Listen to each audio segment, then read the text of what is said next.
ये है खबरों की खबर और आप देख रहे हैं खबरों की खबर टीवी। अस्सलाम वालेकुम वरहमतुल्लाहि वबरकातुहू। इससे बढ़कर और क्या खुशी और फ़ख्र की बात हो सकती है कि इतने बड़े बड़े उलमाए दीन के बीच में मुझ जैसे नाचीज़ को बैठने का मौका मिला। आज के इस नशिस्त में मौजूद मौलाना उमरैन महफूज रहमानी साहब, जिन्होंने हमेशा मेरे लिए नेक ख्वाहिशात दी है, दुआओं से नवाजा है। साथ ही साथ अब्दुल रशीद मिफ्ताही साहब, मौलाना सदरुल हसन साहब, आज तहफ़्फ़ुज़-ए-दीन मीडिया सर्विसेज़ के जो अखबार का इनॉग्रेशन किया जा रहा है और हमारे बुज़ुर्ग मौलाना महफूज़ुर रहमान साहब, उनके फ़र्ज़ंद क़ारी ज़ियाउर रहमान फ़ारूक़ी साहब, मुफ्ती आरिफ क़ासमी साहब, मुफ्ती शफ़ीक़ रहमानी साहब, मुल्क भर से आए हुए तमाम उलमा इकराम, मैं सबसे पहले तो क़ारी ज़ियाउर रहमान फ़ारूक़ी साहब को बहुत बहुत मुबारकबाद पेश करता हूँ। अभी जो फ़िल्म बताई गई थी तहफ़्फ़ुज़-ए-दीन मीडिया, उसकी शुरुआत ही आप देखे होंगे कि मैं उस दफ़्तर के अंदर जा रहा था जब ये सिर्फ़ एक यूट्यूब चैनल हुआ करता था, लेकिन लाखों का सब्सक्राइबर बेस था। उस वक्त मैं एमएलए था। अब ज़िया फ़ारूक़ी साहब अखबार की शुरुआत कर रहे हैं, अब मैं एमपी हूँ।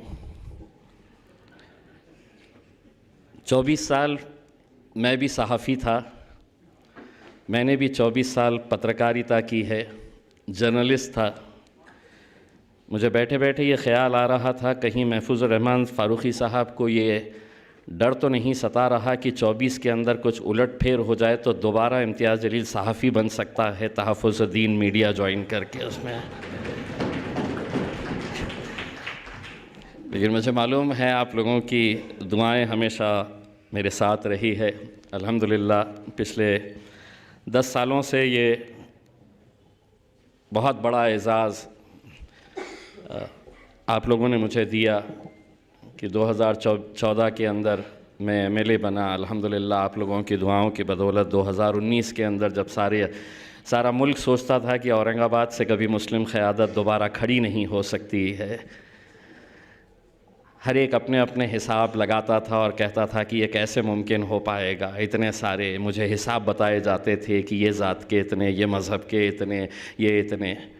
तो मैं कहता था कि मैं वोटों से नहीं इंशाअल्लाह दुआओं से जीतूँगा करके। और अल्हम्दुलिल्लाह मुझे मालूम है कि 2019 का 23 रमज़ान का वो दिन जब इलेक्शन की काउंटिंग हो रही थी और असर की नमाज के वक्त ये ख़बर आई कि इम्तियाज़ जलील 5000 वोटों से पीछे चल रहा है, उस वक्त मैंने मेरे भाइयों की, मेरी माँ बहनों की जो कैफ़ियत सुनी, देखी, और 1.5-2 घंटे के अंदर जब दोबारा जीत का नतीजा सामने आया, उसके बाद लोग सब मुझसे पूछते थे कि यार 5-5:30 बजे तो तुम हार रहे थे, 7 बजे तक कैसे जीत गए। तो मैं कहता था कि ऊपर वाले ने फरिश्ते भेजा था मुझे जिताने के लिए उसमें। आज ज़िया भाई ने बहुत सारी बातें बताई है। मैं एक मेंबर ऑफ पार्लियामेंट की हैसियत से यकीनन ये मेरे लिए भी बहुत ही अफ़सोस की बात है कि जो पड़ेगाँव का जो वाक़या हुआ, इससे पहले भी वहाँ पे जो भी मामलात हुए और अब कुछ दिन पहले जो मामलात हुए हैं, एक सवाल मैं आप लोगों से करना चाहूँगा, क्या इसका हल पत्थरबाजी है? क्या इसका हल लाठी और डंडे चलाना है, इसका जवाब हमें ढूंढना पड़ेगा। क्योंकि आज जब अदालत के अंदर जा रहे हैं, नौजवान बच्चों के ऊपर जो केसेस किए जा रहे हैं, वो केसेस कितने साल तक चलेंगे? क्योंकि पुलिस का कहना है कि जो बच्चे वीडियो के अंदर आए हैं, हमारी रिकॉर्डिंग के अंदर आए हैं, पुलिस ने रिकॉर्डिंग नहीं की है। मोबाइल हर एक के हाथ में है, रिकॉर्डिंग हमने ही किए हैं, हमने ही सोशल मीडिया के ऊपर डाले हैं और हमने ही अपने बच्चों को फंसाया है। पुलिस वाले वहाँ पर नहीं थे। किसी ने अपने घर पे से शूटिंग किया, किसी ने अपने गली में से शूटिंग किया और उसे फ़ौरन सोशल मीडिया के ऊपर डाल दिया। आज उसका नतीजा क्या हुआ? वही वीडियो रिकॉर्डिंग के सहारे एक एक बच्चे को उठाया जा रहा है। और मैं as a member of parliament भी, मैं कैसे उसे डिफेंड करूं जब वो लड़का पथराव कर रहा है, वो लड़के के हाथ में डंडा है। मैं आप लोगों को एक किस्सा सुनाना चाहता हूँ। मौलाना उमरैन साहब, मेरा लड़का है बिलाल, लंदन गया था पढ़ने के लिए, MBA की पढ़ाई कर रहा था। और अल्हम्दुलिल्लाह जो दीन का काम बाहर मुल्कों में चल रहा है, मौलाना महफूजुर रहमान साहब इस बात की गवाही देंगे। बहुत सारे फॉरेन कंट्रीज़ में जाते हैं, साउथ अफ्रीका आप देखते हैं कि वहाँ पर दीन का काम कैसा चल रहा है, UK के अंदर दीन का काम कैसा चल रहा है। ये नौजवान लड़का MBA की पढ़ाई करने के लिए जब लंदन गया तो अलग अलग मुल्कों से जो नौजवान लड़के आए थे, मुसलमान बच्चे बच्चियाँ, ये हर जुम्मे के दिन मुलाकात करते, दीन की बातें करते, कोई एक सब्जेक्ट लेते और उसके ऊपर डिस्कशन करते। पहला ही जो उनकी मीटिंग थी उसमें एक दूसरे का तारुफ किया जा रहा था कि कौन किस मुल्क से आया है, कौन क्या करता है, किसका क्या बैकग्राउंड है करके। तो उस मीटिंग के अंदर सबके तारुफ कराए जा रहे थे। उस मीटिंग के अंदर एक पाकिस्तान की एक लड़की थी जिसने अपना तारुफ कराते हुए कहा कि मैं पाकिस्तान में कुछ अलग नाम से उन्हें तो खादियानी है वो बताई। तब एक सन्नाटा सा उस हॉल के अंदर छा गया और जितने भी दूसरे लड़के थे अलग अलग मुल्कों से आए हुए, उन्होंने आपस में खुसफुस करना शुरू कर दिया और उन्होंने कहा कि ये बच्ची को यहाँ पर नहीं बिठाना चाहिए, ये हमारी टीम का हिस्सा नहीं हो सकती है करके। लेकिन उसकी मुखालिफत जो है वो मेरे लड़के बिलाल ने किया और बिलाल ने कहा कि अगर हम इस बच्ची को यहाँ से उठा देंगे तो वो तो चले जाएगी, हम उसका बॉयकॉट तो कर देंगे, दोबारा वो हमारे साथ नहीं आएगी। वो बच्ची ने हमारे साथ बैठना चाहिए ताकि हम उसको समझा सके कि सही इस्लाम और सही दीन क्या है करके। और मुझे खुशी है, ये अभी एक 10 दिन पहले मुझे ये बात पता चली जब एक दिन रात में उस बच्ची का फ़ोन आया तो मैंने बिलाल से पूछा कि ये कौन है, तो उसने मुझे पूरा किस्सा सुनाया और मुझे फ़ख्र और ख़ुशी इस बात की हुई जब उसने मुझे ये बताया और उसने मुझसे कहा कि डैडी अब वो बच्ची इस्लाम को पूरी तरीक़े से समझने की कोशिश कर रही है करके उसमें। तो अगर हम एक रास्ता ये समझेंगे कि हम लाठी काठी डंडे पत्थर लेकर जाएंगे और उन्हें,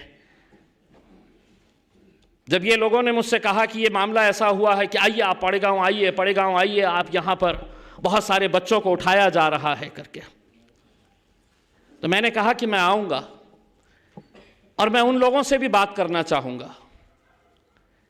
देखिए, जब तक हमारा दीन क्या है, ये इतने बड़े बड़े उलमाए दीन हमारे सामने बैठे हुए हैं, कहीं ना कहीं वो भटके हुए हैं, उन्हें रास्ते पे लाना ये मेरी नहीं, आप लोगों की इससे ज्यादा बड़ी जिम्मेदारी है।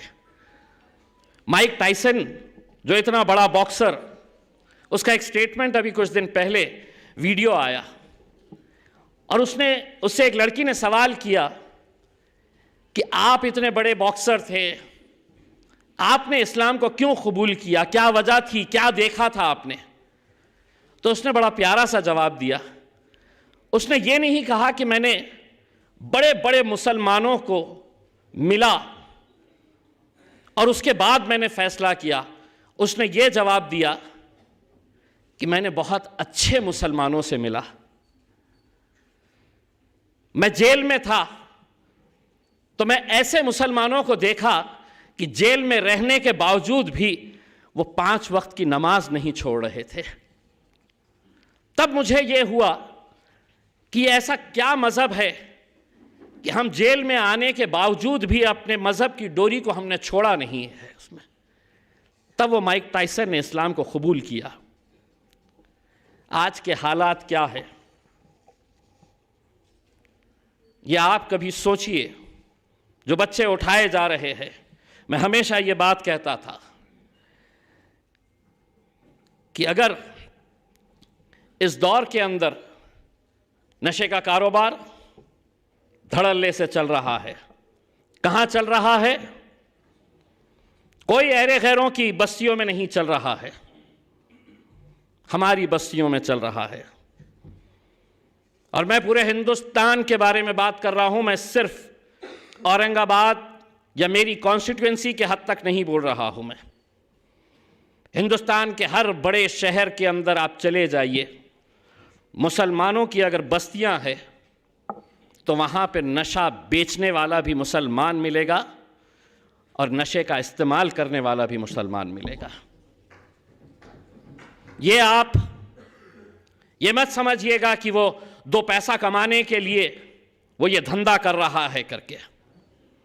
मैं पूरी जिम्मेदारी के साथ ये कह रहा हूं कि ये धंधा बाज़ाब्ता हुकूमत, बाज़ाब्ता पुलिस, बाज़ाब्ता प्रशासन, सरकार ये करवा रही है। वो जानती है कि इनके मजहब के अंदर शराब पीना हराम है। शराब खानों में ये अलग बात है कि अब वहां पर भी मिलने लगे हैं। तो इन्हें नशे के अंदर डाल के हम कैसे कमजोर किया जा सकता है? पूरी नौजवान नस्ल को अपनी आंखों के सामने हम कैसे बर्बाद होते हुए देख रहे हैं। हम करें तो करें क्या, किसके पास जाए जब सरकार ही इसे स्पॉन्सर कर रही है, पुलिस ही इसे ढकेल रही है। मौलाना साहब, हर थोड़े दिन के बाद कभी बैजीपुरे से खबर आती है कि एक 18 साल के बच्चे का कत्ल हो जाता है, मारने वाला नशे की हालत के अंदर, मरने वाला भी नशे की हालत के अंदर। या तो हम खामोश बैठे तो हम जाए किसके पास? इसका इलाज हमें ही ढूंढना है, इसके रास्ते हमें ही निकाल के लाने हैं। यकीनन बड़े गांव का मसला, औरंगाबाद की एक पहचान जो है वो एक ऐसी सरजमीन है जैसे पूरे हिंदुस्तान के अंदर औलियाओं की जमीन के नजरिए से देखा जाता है, लेकिन वहां पर अगर ये एक शैतानी फितूर अगर फैल रहा है तो हम सब की जिम्मेदारी है कि हम या तो इन्हें भिजाए, यहां से हटाए, या उन्हें सही रास्ते के ऊपर लेकर आए।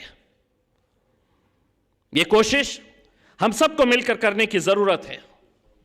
आज इस दौर के अंदर मैं 2 दिन पहले मुंबई गया था।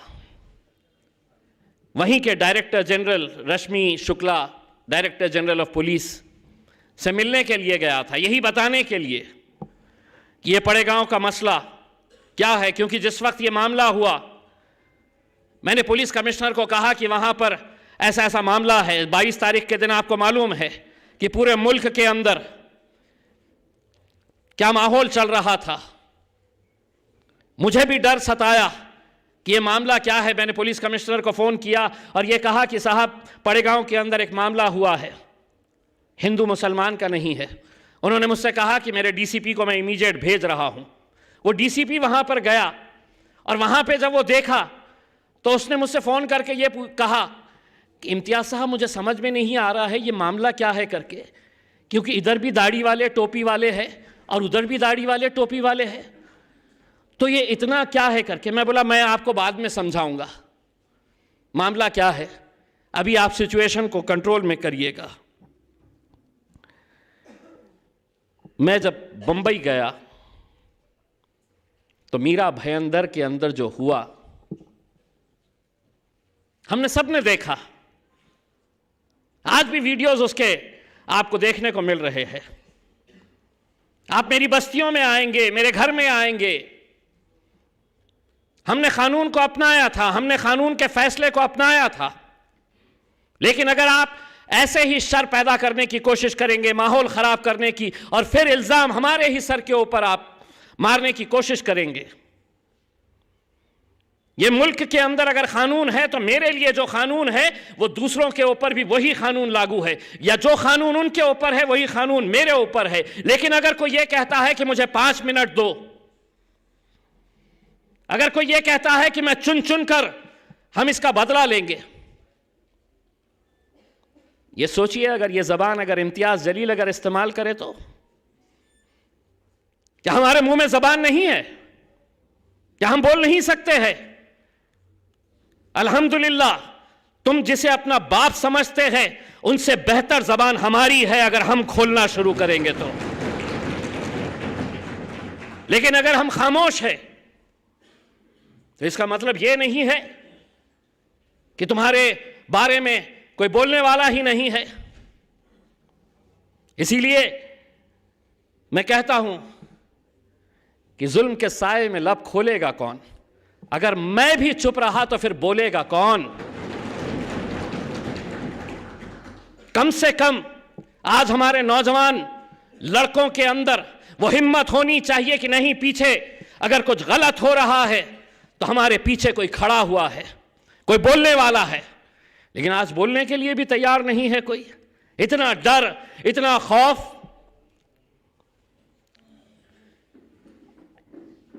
यकीनन मुझे मालूम है कि आज तहफ़्फ़ुज़-ए-दीन का ये नया जो प्रोजेक्ट आ रहा है, मैं अपनी नेक ख्वाहिशात उन्हें देना चाहता हूँ और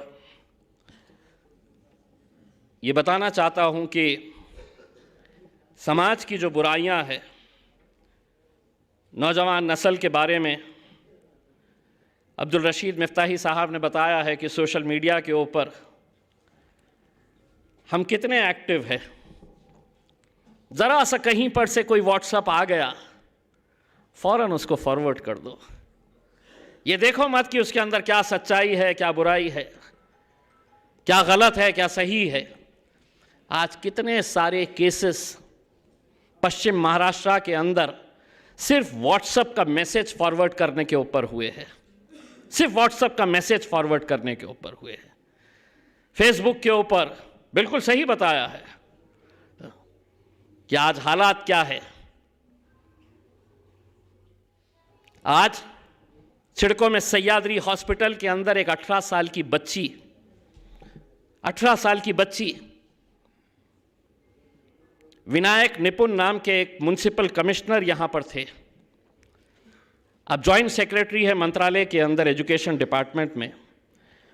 उनका फ़ोन आया है मुझे 4 बजे के करीब और उन्होंने मुझसे कहा कि इम्तियाज़ साहब, जब मैं यहाँ पर म्युनिसिपल कमिश्नर था तो मैं कुछ गरीब बस्तियों की जो बच्चियाँ हैं जो अच्छा पढ़ती है लेकिन उनके पास कोई फाइनेंशियल प्रॉब्लम्स होने की वजह से वो आगे बढ़ नहीं पा रही है, तो इसमें एक चिकलठाने के अंदर एक बच्ची है, वो बच्ची पढ़ना चाहती है, बहुत होशियार है।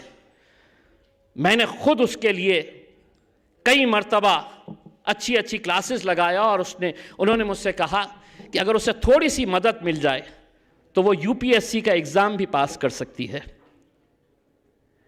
लेकिन फ़ोन उन्होंने मुझे इस बात के लिए किया कि वो 18 साल की बच्ची का बहनोई नशे की हालत के अंदर